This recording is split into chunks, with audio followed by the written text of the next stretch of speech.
Ya, kita akan dengarkan bagaimana pendapat dari Bapak Letnan Jenderal Purnawirawan Yayat Sudrajat yang isunya dia tidak suka untuk seniornya dijelek-jelekan oleh orang sipil. Bagaimana ceritanya kita dengarkan di salah satu reporter yang mewawancarai Bapak Letnan Jenderal Purnawirawan Yayat Sudrajat ini. Saksikan. Dan saya akan ajak Anda untuk berbincang dengan Letnan Jenderal TNI Purnawirawan Yayat Sudrajat. Assalamualaikum Pak Yayat. Waalaikumsalam warahmatullahi wabarakatuh. Mas Arso, ya, sehat ya? Alhamdulillah, udah lama kita nggak ketemu nih ya. Iya. Oke, saya akan memberikan background siapa Letnan Jenderal TNI Purnawirawan Yayat ini. Beliau ini dari pasukan komando pasukan khusus dari TNI AD, dan jabatan kalau di TNI pada waktu terakhir jadi KBS ya, Kepala Badan Intelijen Strategis BAIS. KBS terakhir ya. Di Sesmenko Polhukam. Yes, zamannya Pak Wiranto ya, Sesmenko Hulkamnya. Zaman Pak Wiranto, ya. Iya. Sesmenko beliau. Ya. Dan kalau Anda buka-buka dokumen pasti ketemu tuh soal waktu peran beliau waktu jajak pendapat ya. Di Timur ya. Oke. Ya. Anda pernah punya pengalaman ya dengan Hercules ini ya, Pak Yayat ya? Iya. Pada saat saya di tim-tim ya, pada saat jajak pendapat waktu itu ya. Pangkatnya apa pada waktu itu?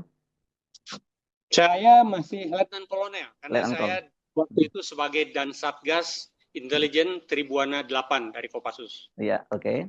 Nah, terus bagaimana itu ceritanya Anda dengan Hercules ini? Jadi begini, saya waktu itu memang ditugaskan ya oleh satuan ya ke sana untuk melaksanakan operasi intelijen di dalam rangka untuk bagaimana supaya jajak pendapat itu berjalan baik lah gitu ya, berjalan baik. Nah, saat itu pos saya itu di Kolmerah, di Dili. Ya. Kemudian malam lah mungkin setelah maghrib gitu, datang Hercules ngadep saya. Dan ya saya tahu lah Hercules itu siapa gitu ya. Kemudian karena dia bawa nama Pak Zeki Anwar, saya kalau senior udah pasti saya respect lah. Saya melihat Pak Zeki itu orang yang sangat dihormati. Waktu itu jabatan Pak Zeki apa? Pak, jabatan Pak Zeki apa? Pak Zeki waktu itu beliau mengkoordinasikan, akhirnya mengkoordinasikan atau sebagai advisor untuk operasi intelijen. Ya, beliau ini Akabri 71 ya, dan Pak Yayat 82. Jadi senior Bapak lah ya, betul ya. Jauh. Ya. Oke, silakan. Nah, dia menghadap saya, intinya bahwa yang bersangkutan mau ke kampung halamannya. Di mana itu? Kalau saya tidak salah ya, itu di sekitar Kunike atau mana gitu ya. Tetapi di tim-tim lah. Saya mungkin saya salah karena sudah cukup lama sekali ya. Tetapi intinya bahwa dia mau ke kampung halamannya, dia tidak berani karena memang di sana pada saat itu di mana-mana chaos ya, Sehingga ya karena dia bawa nama Pak Zeki Anwar, ya saya siapkan lah. Ya, dan aman. Pengawalan. Jadi harusnya dia tuh apapun ya, sangat harusnya terima kasih kepada jajaran TNI itu. Makanya kalau saya melihat sekarang itu, apalagi si jubirnya itu, Rasman, yang bicara tentang Pak Gatot, siapa itu namanya yang botak yang gendut itu loh. Rasman. Siapa? Rasman. Ya, itulah ya, itu. Waduh, saya rasanya marah sekali gitu. Marah sekali. Itu sama dengan menghina TNI. Termasuk si Hercules itu yang dia bilang masalah Pak Sutioso itu sudah mulutnya bau tanah. Waduh, sebenarnya saya baret merah dan Pak Gatot pun itu adalah keluarga Korps Baret Merah. Beliau itu ikut latihan loh. Kalau saya seusia Pak Gatot, saya nggak sanggup saya ikut latihan Kopassus di titik-titik yang memang dia tidak secara keseluruhan, tetapi di titik-titik yang kritikal dia ikut latihan. Dia ikut latihan. Saya sangat hormat gitu, karena kebetulan beliau itu juga di samping satu angkatan dengan saya. Pada saat beliau Kasat, saya ini Aspam Kasat. Beliau Panglima TNI, saya Kabais. Jadi saya tahu persis bagaimana jiwanya Pak Gatot Nurmantio untuk istilahnya siap apapun dia korbankan untuk bangsa dan negara. Lah ini ada orang kayak si botak itu, gendut, ngomong bahwa Gatot Nurmantio itu tidak berhasil, KKB itu juga apa yang dihasilkan, Masya Allah. Itu sama dengan menghina prajurit kita yang sudah gugur. Dan kalau misalnya coba dicek pada saat zaman Pak Gatot Panglima TNI, ya, mana jatuh korban banyak di TNI? Beliau berhasil untuk membebaskan sandera pada saat itu ribuan, itu di Timika. Timika, ya betul. Ya. Timika, mungkin Mas Hersu adalah itu dokumennya ya. Yang ada. Mati adalah kakak. Dan beliau melantik prajurit KPLB di tempat tersebut. Kenaikan pangkat luar biasa, ya. Bukan main. Ya. Nah, kalau si botak gendut ini ngomong bahwa apa yang sudah dihasilkan, lo sekarang apa yang sudah dia lakukan? Lo dia preman kok. Apa yang dia lakukan? Introspeksi diri. Apa yang sudah dia lakukan untuk negara dan bangsa? Bandingkan dengan prajurit TNI yang gugur di medan operasi. Termasuk, jangan salah, Pak Gatot lah yang menginisiasi pembebasan sandera di Filipina. Jadi saya waktu itu Kabais. Dan saya mohon maaf ya, itu Pak Gatot itu diem gitu loh. Tetapi dia operasi untuk kepentingan bangsa dan negara. Sampai tuntas, sampai sekarang tidak ada lagi perampokan atau penculikan lagi. Dia pegang itu Nur Misyauri. Jadi beliau tidak perlu istilahnya gembar-gembor, tetapi dia lakukan apa yang harus dia lakukan untuk kepentingan bangsa dan negara. Ini mohon maaf ini, iblis-iblis yang berwujud manusia ini ngomong seenaknya aja. Loh, saya panas itu lihatnya itu. Bagaimana dia menghina mantan Panglima TNI. Kemudian juga Pak Sutioso Baret Merah. Itu si Hercules itu diselamatkan. Harusnya dia sadar bahwa dia bukan saja bau tanah, dia itu hampir dikubur gitu loh. Dan dia istilahnya diselamatkan, kemudian dirawat di RSPAD. Di RSPAD. Ya. Tetapi apa yang dia lakukan sekarang? Merasa sudah hebat, paling hebat. Lah apa sih? Apa memang dia kepalanya kalau ditembak enggak mati dia? Mati dia. Ya punten ya. Karena dia ngomong kasar, jadi saya juga harus ngomong kasar gitu loh. Saya rasanya mendidih. Sebenarnya bukan hanya Pak Gatot yang marah melihat istilahnya sesepuh TNI, mulai dari Pak Tri kemudian dan itu mantan kepala staf angkatan ada semua di situ. Itu dihina seperti itu, siapa yang tidak marah?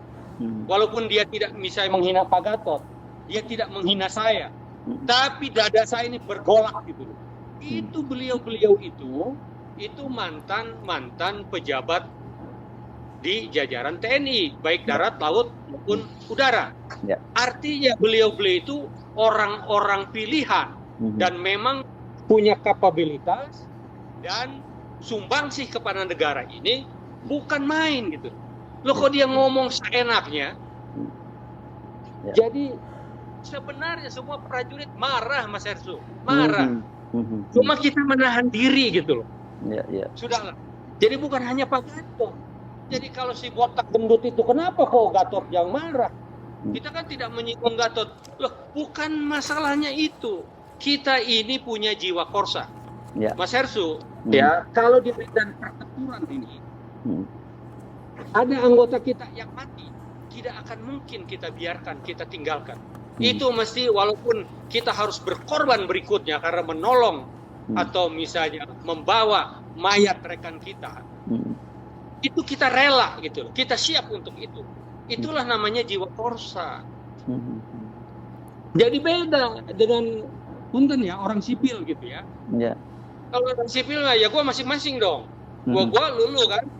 Di tentara tidak bisa begitu. Itulah yang namanya jiwa korsa. Begitu seniornya atau sesepuh TNI itu dihina seperti itu, ya menurut saya itu udah penghinaan ya.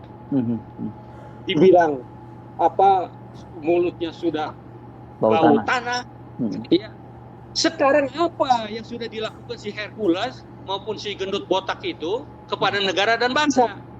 Yang ada adalah dia sampah masyarakat.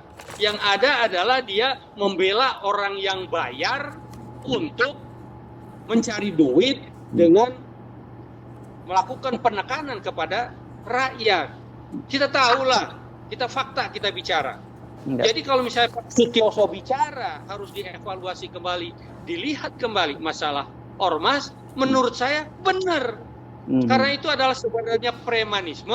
Punten ya, kalau yang ormas yang baik, ini tidak gebiah-uyah ya. Saya berbicara apa yang disampaikan oleh si gendut itulah ya, si Hercules lah ya. Dan semua orang tahu lah kalau si Hercules itu memang preman gitu. Dan dia bisa hebat seperti itu menurut dia ya. Kalau saya nggak hebat gitu. Kan tadi udah sampaikan. Dia balik ke kampungnya aja dia takut. Balik ke kampungnya dia takut pada saat diajak pendapat. Ya, saya ketemu dia. Dia minta bantuan saya untuk Pak tolong saya mengawal saya apa dengan membawa nama Pak Jeki Anwar. Jadi Mas Hersu sebenarnya dada ini pengen meledak gitu dengan omongan-omongan dia itu. Nggak tahu diri. Ya. Saya walaupun misalnya berseberangan dengan siapa gitu, dengan senior saya, tidak akan mungkin saya mau bicara kemudian menghinakan senior saya. Oh, nggak akan mungkin. Ya, walaupun misalnya saya tidak sepakat, tidak sependapat gitu. Nggak, karena saya tetap satu di kita ini secara budaya yang muda harus menghormati yang lebih tua. Yang lebih tua juga harus menyayangi yang muda. Harus kan itu etika. Saya nggak ngerti, mungkin karena si Hercules tapi badannya punten ya, tidak seperti Hercules gitu kan. Mungkin dia nggak ngerti, nggak paham gitu apa sih etika budaya di Indonesia, karena dia kan awalnya dari tim-tim. Dan dia juga bukan karena cinta ke Indonesia, dia lari dari sana, takut dia dari tim-tim itu. Ya.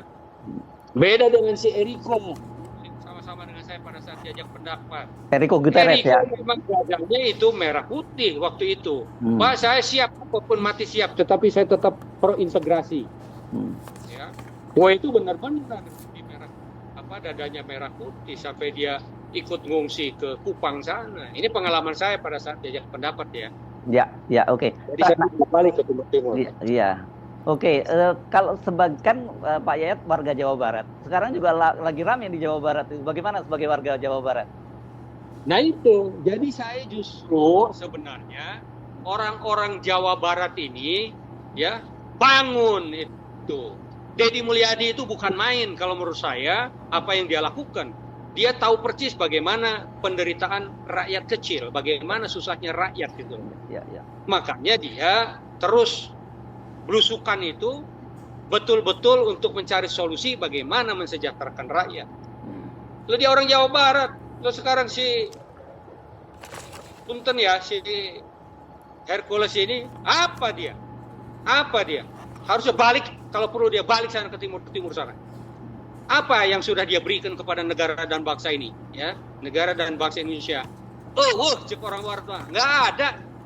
Kata orang Jawa Barat mah kan ngabulatuk wungkul, artinya ngomong aja, ya nggak ada apa-apanya sebenarnya dia itu, ya sekarang merasa hebat aja dengan punya organisasi, padahal organisasinya bener nggak ormas itu? Harusnya kan ormas itu kan justru membela kepentingan rakyat, bukan menakut-nakuti rakyat, bukan menindas rakyat, mengintimidasi rakyat demi untuk mendapatkan uang dari yang bayar dia. Gitu loh. Jadi kok sekarang dia sesepuh TNI, dia sesepuh Kopassus Pak Sutioso, wah enak aja dia ngomong. Waduh, saya kalau misalnya pakai hukum rimba, pengennya jedor aja tuh kepalanya itu, mulutnya tuh dirobek-robek tuh, ya. Hanya kita karena ini negara hukum. Ya. Ya. Tetapi bukan karena mentang-mentang, wah HAM apa segala macam dia manfaatkan, kemudian dia sak maunya. Ya. Jadi kalau saya sih itu iblis berwujud manusia, punten dia katanya sudah masuk agama Islam ya. Ya. Tetapi sekarang coba cek introspeksi diri, apa sih yang dia lakukan? Apakah sesuai dengan syariah Islam? Saya bisa menganalisa, ya.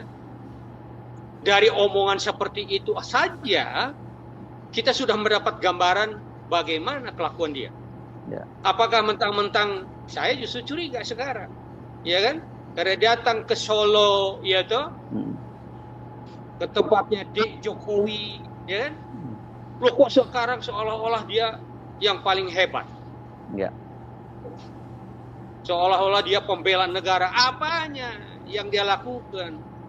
Nggak ada. Ya. Saya yakin kalau masyarakat itu kalau misalnya si Hercules game over, wah seneng kok itu. Seneng kok itu.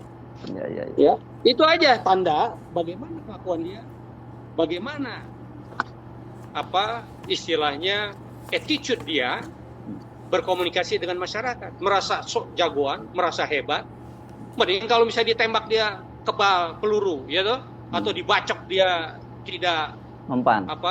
Tidak mempan. Itu dia matanya aja udah nggak ada, tangannya juga kena kok. Ya harusnya sadar diri gitu loh. Dia bilang ke Pak Sutioso mau mati aja, ya lu juga nanti mati. Lu hampir dikubur. Harusnya itu diingatkan oleh Yang Maha Kuasa supaya lu sadar gitu loh, ya. Gue datang lagi si gendut botak itu ngebela si Hercules. Ya. Jadi ya saya punten ini kepada masyarakat, ya saya ngomong begini karena udah keterlaluan, nggak ada etika gitu loh, ya. Pak Sutioso itu ya pada saat operasi pertama perintah negara untuk ke tim-tim ya karena untuk apa istilahnya karena kan ada prointegrasi itu yang menghendaki berintegrasinya dia dengan Indonesia. Itu Pak Sutioso itu penugasan dengan one way ticket menyusup dia ke sana. Ada dulu di Kopassus terkenal operasi di tim-tim itu penyusupan itu yang operasinya sandinya adalah Umi Tuti. Yang tidak berpakaian dinas, one way ticket. Dan dia lakukan itu untuk apa? Untuk bangsa dan negara demi melaksanakan perintah negara. Ya. Nah sekarang apa yang dilakukan, yang sudah dilakukan si Hercules maupun si gendut itu untuk negara dan bangsa? Ada nggak benar untuk kepentingan bangsa dan negara? Loh kita TNI ini dengan sumpah Sabta Marga, sumpah prajurit juga itu kita sudah siap untuk mati untuk kepentingan bangsa dan negara. Ya, kita sudah bukan anak orang tua lagi, tetapi kita anak negara yang harus siap mati untuk bangsa dan negara. Itu adalah sumpah kita, janji kita gitu loh. Sehingga kalau seandainya ada tentara atau mantan tentara yang tidak mau pada saatnya dipanggil oleh Ibu Pertiwi, manakala Ibu Pertiwi sedang sakit, ya punten aja 10 tahun kemarin itu kan Ibu Pertiwi ini sakit dibuat kan? Ya sakit dibuat gitu ya. Tapi saya punya keyakinan dengan Pak Prabowo menjadi presiden, dialah nanti yang akan menyelamatkan. Oleh karena itu saya punten ya, saya makanya tidak banyak ngomong karena saya punya keyakinan. Saya 22 tahun dengan Pak Prabowo di Kopassus. Saya punya keyakinan ya, pasti dia lakukan yang terbaik untuk bangsa dan negara. Masalah hal-hal yang lain ya, dinamika di lapangan. Misalnya kan sekarang orang ngomong orang adili Jokowi, kok dia hidup Jokowi. Kalau saya melihatnya bukan berarti Pak Prabowo menentang masyarakat, rakyat, bukan. Kalau saya melihatnya ada apa di balik itu. Loh, beliau Oke, itu adalah pendapat dari Bapak Letnan Jenderal Purnawirawan Yayat Sudrajat yang mengatakan ketidaksukaannya kepada orang sipil tersebut. Jadi kita ambil pelajarannya adalah tetap beretika baik di negara hukum ini. Bagaimana caranya supaya Anda bisa dihormati oleh masyarakat Indonesia. Ya, apalagi dengan alat-alat kenegaraan yang ada di Indonesia ini. Hati-hati untuk berucap dan tetap bernegara yang baik. Terima kasih.